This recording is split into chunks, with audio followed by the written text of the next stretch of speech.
بسم الله الرحمن الرحيم. اللهم صل وسلم وبارك على سيدنا محمد وعلى اله واصحابه اجمعين. ازيكم يا حبايبي؟ عاملين ايه؟ يا رب تكونوا كويسين وفي احسن الاحوال. النهارده جاي لكم فيديو سهل وبسيط كده، وهنعمل مع بعض احلى اكله هتنفع فطار، تنفع غدا، تنفع عشاء. بس يلا قوموا هموا من تحت البطانيه، ما تفضلوش قاعدين كسلانين زي كده. طبعا كوكا هنا كانت بتقول لكم ازيكم عاملين ايه، وبتقول لكم حطوا لايك لايك لايك كتير لماما. هنا بقى هنبدأ بقى الفيديو كده، هنسمي الله ونصلي على الرسول.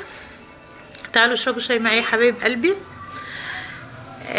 هنعمل غدا كده سهل، غدا او عشاء او فطار. هي الاكله دي تنفع غدا وعشاء وفطار. بس ما تنسوش تدعموني بلايك واشتراك في القناه وتفعيل زر الجرس.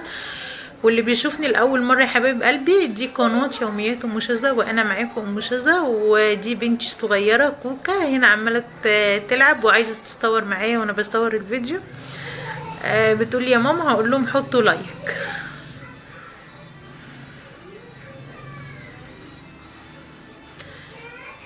بسم الله الرحمن الرحيم. زي ما انتم شايفين كده يا حبايب قلبي، طبعا ده كان الوقت، ده كان بعد المغرب. انا كده كنت في مشوار وجيت متأخرة، وطبعا كانوا هما العيال جاعوا بقى، جوهم كده من المدرسة وخلصوا دروسهم وجاعوا، وانا لسه ما كنتش عملت اكل ولا عملت اي حاجة.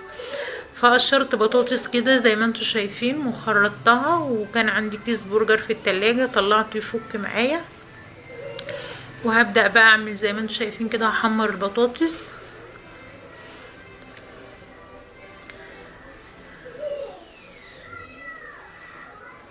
هنبدأ بقى نحمر البطاطس كده زي ما انتم شايفين يا حبايبي. دي البطاطس الجديدة اللي هي الشتوية، العروة الجديدة ما شاء الله. انا كنت جايباها من السوق يوم الخميس، وكنت خايفة لا تطلع محلونة، انما لا ما شاء الله جميلة جدا. كنت جايباها الاتنين كيلو ب35، وفي ناس بيبيعوها ب10 جنيه بقى، اللي هي ب10 جنيه دي بصراحة انا جبتها من على الباب وطلعت محلونة، اتحرقت وفي نفس الوقت كانت نية.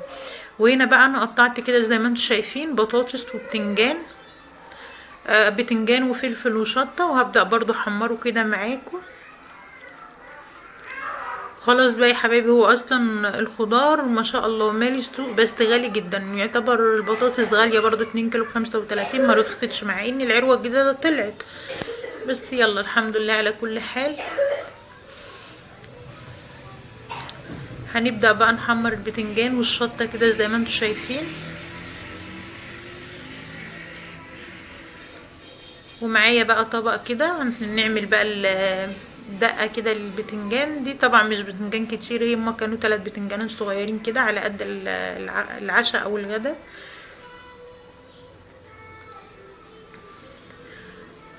هنحط بقى معلقة من هريسة الشطة كده.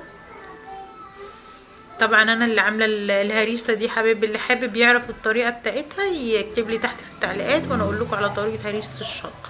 ومعايا بقى نص معلقه من الثوم، وحطيت شويه من الدقه كده صغيرين، وحبه من الخل.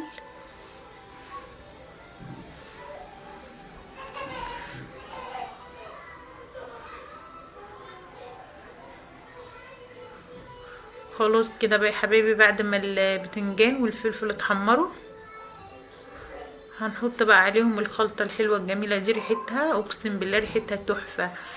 هريسة شطة وتوم وبهارات وحبة من الخل وعصرة ليمون. خلاص كده، دي الطبق التاني اهو خلص معانا.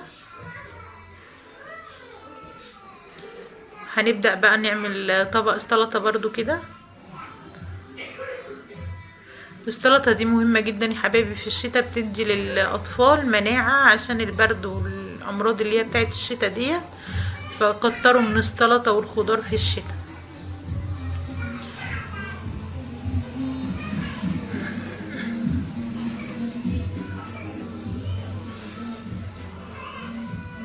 قولوا لي يا حبايبي ايه رايكم في الفيديوهات بتاعتي؟ الفيديوهات يا ترى الفيديوهات بتعجبكم ولا لا؟ يا رب الفيديوهات تكون بتعجبكم وتنور رضاكم. اللي بيتفرج على الفيديو يا حبايب قلبي يكمل الفيديو للاخر.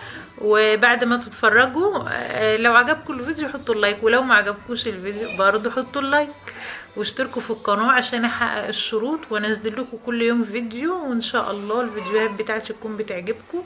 وده بقى يا حبايبي كده كرات، انا طبعا غسلاه ومنضفاه. هنبدأ بقى نخرطه الكرات بقى مع في السلطة جنب الطعمية بقى والبطاطس المحمرة والبتنجان، يا حاجة تانية. هنبدأ بقى نخرطه كده زي ما انتوا شايفين. لايكات كتير يا حبايبي، لايكات بالله عليكم، وحياة سيدنا النبي اللي بيتفرج على الفيديو يشترك في القناة ويفعل زر الجرس ويكتب لي تعليق حلو كده من ايديكم. طبعا كل اللي بيتفرج عليا شرف ليا حبايب قلبي، منوريني في قناتي المتواضعة. هنا بقى كان معايا برضو جزدرية كده، بدأت ابشرها كده على السلطة. اي خضار بقى عندك، خيار، جزر، طماطم، فلفل اخضر، كرات، اي حاجه خضار دخليها في السلطه دي. بصوا بقى طبق سلطه محترم. هنبدا بقى نحط عليه البهارات وعصره ليمونه وكده تمام. وده بقى كان معايا نص كيس من البرجر، طلعته كده فك بالشكل اللي انتوا شايفينه ده. وهنبدا بقى نحمره زيت. طبعا هو الكيس يا حبايبي مكتوب عليه، انا اول ما انا جبت البرجر ده مشيت على الخطوات اللي هي مكتوبة على الكيس، لقيته بيقولك حمريه في زيت قليل جدا وسيبيه، ما تسيبوش يفك. عملت مشيت على نفس الخطوات اللي هي على الكيس، اقسم بالله اتحرق مني وما فكش، كان متلج من جوه وفي نفس الوقت اتحرق من بره. فلا، سيبيه يفك خالص معاكي، وبعد كده قليه زي البطاطس زي الطعميه في زيت كتير، وما تحمرهوش او هو مش بياخد سوا كتير، هما 3-4 دقايق بالكتير. وبصي بقى بالشكل اللي انت شايفاه الجميل ده، ما شاء الله شكله جميل جدا ويفتح النفس. بصي يا ولاد، السلام عليا، اقسم بالله انا شاطره قوي، مش هستنى حد يقيمني، انا هقيم نفسي. وبالطين بقى على عجينه الطعميه ديت، ودي بقى بصوا يا حبايبي، انا اللي عامله العجينه بتاعت الطعميه دي. لو انتي حابه لو الطعميه عندك بتشرب منك زيت كتير، يبقى هي حاطه لها بيكنج باودر او بيكنج باودر، عشان كده هو ده اللي بيخليها تشرب زيت كتير. ولو بتفك منك في قلب الزيت بيبقى البصل بتاعها كتير والميه، فلا ما تكتريش البصل، ويا ريت ما تحطيش بيكنج باودر للعجينه. تمام. دي انا بقى كنت جايبه نص كيلو فول كده، وكنت دقاه وحطوها في اكياس في الفريز. دلوقتي بقى ما بعوز بطلع كيس يفك معايا واحط عليه بيضايه وابدا ان انا اقليه. ولو عندك سمسم بقى كمان يا سلام بقى، بيخلي الطعميه في حته تانية. هنا بقى كنت خلصت يا حبيب قلبي الغداء او العشاء او الفطار. بصوا بقى طبق السلطه وطبق البطاطس المحمره والبتنجان. ده كان الفيديو بتاعنا يا حبايب قلبي، يا رب الفيديوهات بتاعتي تكون بتعجبكم وتنور رضاكم. ما تنسوش تدعموني بلايك واشتراك في القناه وتفعيل زر الجرس. شكرا لكم يا حبايبي، والسلام عليكم ورحمه الله وبركاته.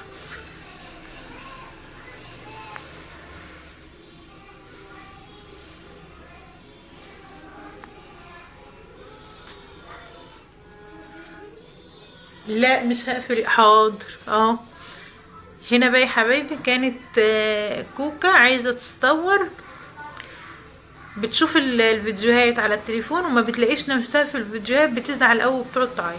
فانا قلت لا، هكمل الفيديو واصورها برضو لقطه كده معايا عشان ما تزعلش. وهنا بقى كنا بعد ما اتغدينا وغسلت المواعين كده وروقت مطبخي، حبيت اقيم نفسي بقى بكوبايه شاي، يعني مش كتير علي.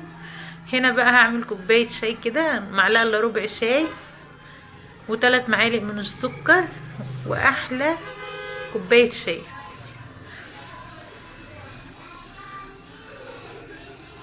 نروح بقى نقعد في الدفا كده جنب العيال. بصوا بقى هنا بقى كوكا، صورني يا ماما، صورني يا ماما، انا عايزه اطلع معاكي. ايه رايكم يا ولاد؟ دي كوكا الصغيره. مع السلامه.